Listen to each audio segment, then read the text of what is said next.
The crowd erupted in laughter, not the good kind. The cruel kind that cuts through a man's chest like broken glass. Frank Kellerman stood beside his plane, a beat-up 1942 P51 Mustang that looked like it had crawled out of a scrapyard. Paint peeling, engine coughing, one wing patch held together with what appeared to be duct tape. "Is that thing even gonna make it off the ground?" Someone shouted from the bleachers. More laughter. Phones came out. Video started rolling. The announcer's voice crackled over the speakers at Riverside Air Show, trying to maintain professionalism. "Next up, we have Frank Kellerman in his ... vintage P51 Mustang." Even the announcer couldn't hide the doubt. Frank was 73. His flight suit hung loose on his shrinking frame. His hands shook slightly as he ran them along the fuselage, not from nerves, but from decades of gripping control sticks in situations most people couldn't imagine. "Grandpa's lost his mind," a teenager muttered, filming with his phone. "Someone's gonna die today." The other pilots clustered near their gleaming jet-sleek F-16s, aerobatic biplanes with fresh paint jobs, experimental aircraft that looked like they belonged in space. They whispered among themselves. Some shook their heads. One actually walked away as if he didn't want to witness what was about to happen. Frank heard it all. He'd been hearing it for months now. Ever since he'd registered for the show. Ever since word got out that some old-timer wanted to fly his museum piece alongside real aircraft, the applications committee had almost rejected him outright. "Sir, we appreciate your enthusiasm, but insurance liability ... They'd only approved him after he'd shown them his logbook. 23,000 flight hours. But they figured he'd chicken out before the actual show. They were wrong. Frank climbed into the cockpit. The crowd's murmur grew louder. Parents pulled their children closer to the fence as if proximity to his plane might be dangerous. "This is gonna be a disaster." Someone said that the engine turned over, coughed, died. Laughter exploded from the stands. Frank tried again. The engine caught, sputtered, then settled into an uneven rhythm that sounded like a washing machine full of rocks. "Someone stop this before he kills himself," a woman shouted. But Frank was already taxiing. The plane lurched forward in fits and starts. The crowd could see him through the canopy, this frail old man wrestling with controls that seemed too big for him. What they couldn't see was the steel in his eyes. What they didn't know was that Frank Kellerman had once been called the Ghost of the Pacific. What they couldn't imagine was that this same plane, this beat-up, patched-together relic, had once shot down 17 Japanese Zeros over the Solomon Islands, and that Frank had been the one pulling the trigger. The year was 1943. Frank was 19. He'd lied about his age to enlist, adding 2 years because he was desperate to fly. Desperate to matter. His father had called him worthless. His high school girlfriend had dumped him for a college boy. The world had no use for Frank Kellerman, but the P51 Mustang had use for him. In the Pacific Theater, Frank became something else entirely. Not the scrawny kid from Iowa who couldn't make varsity baseball. Not the failure who disappointed everyone back home. He became death on wings. His squadron mates called him Ghost because enemy planes would explode before they even saw him coming. Frank had a gift, an almost supernatural ability to read the sky, to predict where an enemy would be 3 seconds before the enemy pilot knew it himself. In 18 months of combat, Frank shot down 17 confirmed kills. His plane took bullets, shrapnel, even a direct hit from flak that should have killed him. But somehow they both kept flying. When the war ended, Frank came home to nothing. No parades. No recognition. His father was dead. His ex-girlfriend was married. The country moved on. But Frank couldn't. He'd tried civilian life, marriage, kids, a job at the factory. But nothing felt real after the war. Nothing mattered like those moments when death was 300 yards away and closing fast. And only his skill stood between life and oblivion. So Frank kept flying. Weekends at small airports, charter flights, crop dusting. Anything to stay in the air. And he kept his plane. Against all logic. Against his wife's protests. Against financial sense. Frank bought his old P-51 when the military was selling them off as surplus. He'd paid $300 for a machine worth millions today. For 60 years, he'd maintained it himself. Every bolt, every wire, every patch of fabric. It wasn't pretty, but it was honest. Now, at Riverside Airshow, Frank aligned his plane with the runway. The crowd had gone quiet. Not out of respect, but out of morbid curiosity. Like watching a car accident in slow motion. Air traffic control to, Ghost Rider, the radio crackled. Frank had registered under his old call sign, though nobody understood why. You are cleared for takeoff. If you experience any mechanical difficulties, copy that, tower, Frank replied. His voice was steady. Calm. The engine roared. Not the sick, sputtering cough from before. This was different, deeper. Like a sleeping dragon opening its eyes. Frank released the brakes. The P-51 lurched forward, gathering speed. The crowd watched the plane bounce and shake down the runway, looking like it might fall apart before achieving lift-off. Then something changed. The moment the wheels left the ground, the plane transformed. All the awkwardness fell away.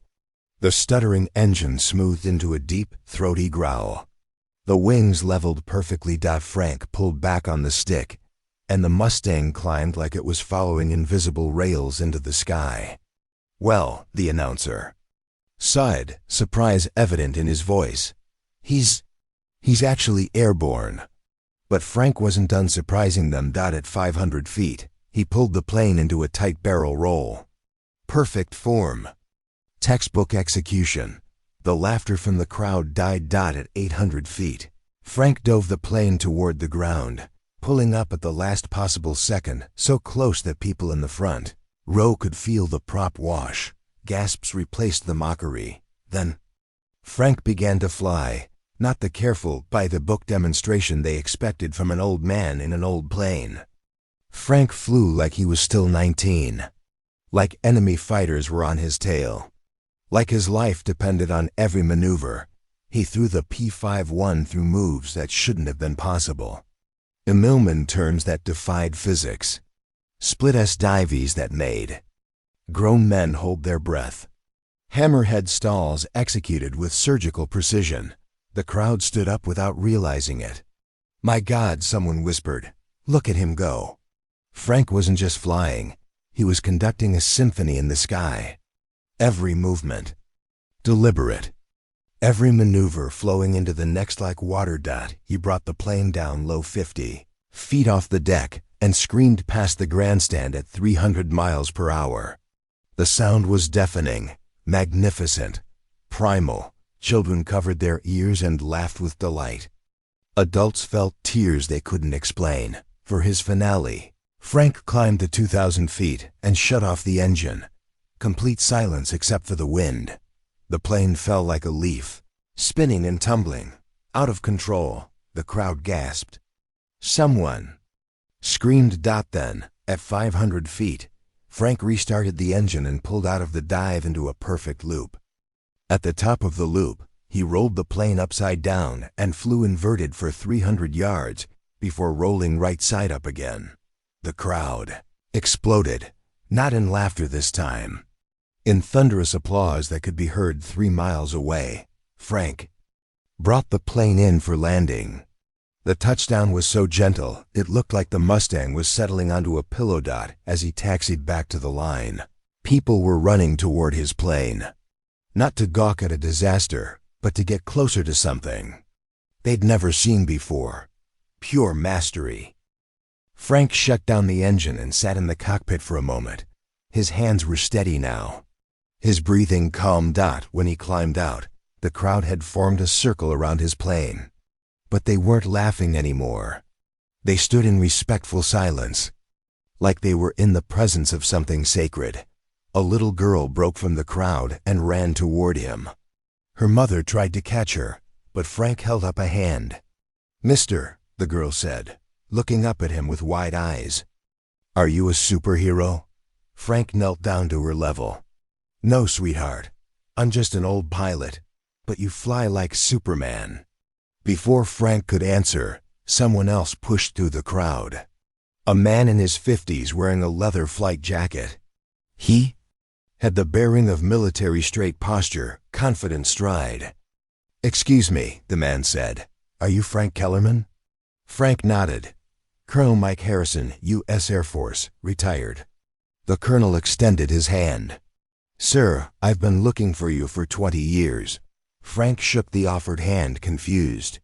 "My grandfather was Lieutenant Jimmy Harrison.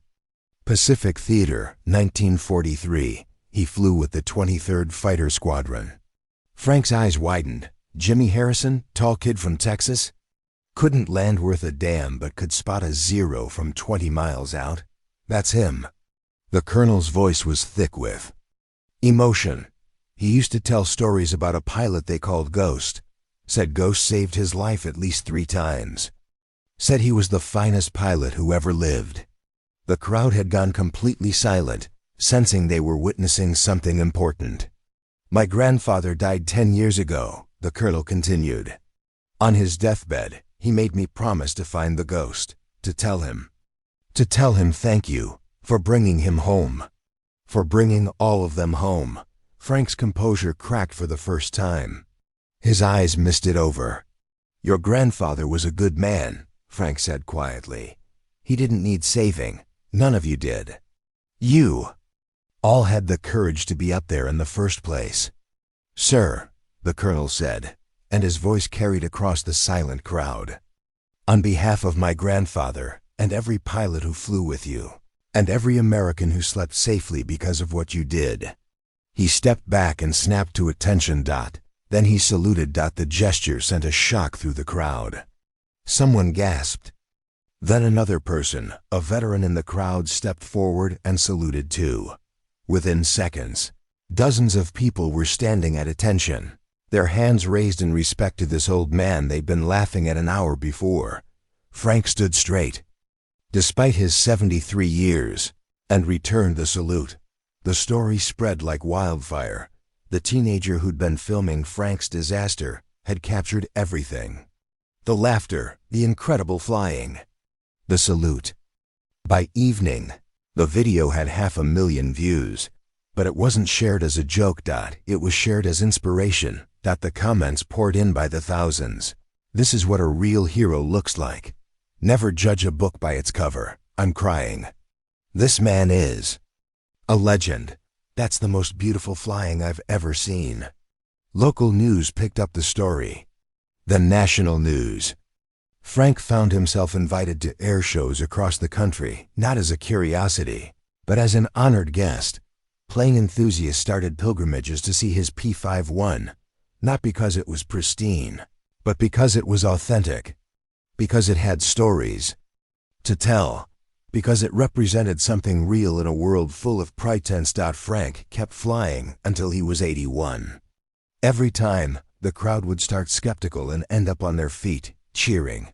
He never got tired of that transformation. That moment when laughter turned to respect. When assumption met reality. When people realized that heroes don't always look like what you expect. Frank died peacefully in his sleep on a Tuesday morning in March. His funeral was attended by hundreds of people, pilots, veterans, airshow fans, and ordinary folks who'd seen his video and been moved by it. His P-51 was donated to the Smithsonian, where it sits today with a placard that reads, "The Ghost of the Pacific, flown by Lt. Frank Kellerman, 1943 to 1945, 17 confirmed victories."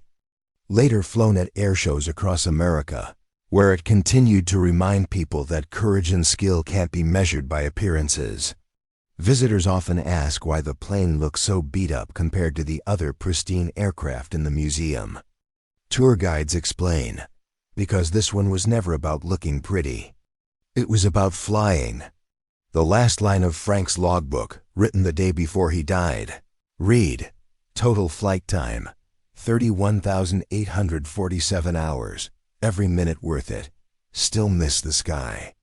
And somewhere in that vast expanse he loved so much, Frank Kellerman is still flying. Still proving that the best things in life aren't always the shiniest. Still turning laughter into salutes. Still showing us that legends don't retire. They just wait for the right moment to remind us what greatness actually looks like. The crowd thought they were watching an old man make a fool of himself. Instead, they witnessed the ghost of the Pacific take flight one more time. And for those 8 minutes in the sky above Riverside, Frank Kellerman wasn't 73 years old. He was 19 again, and immortal and free.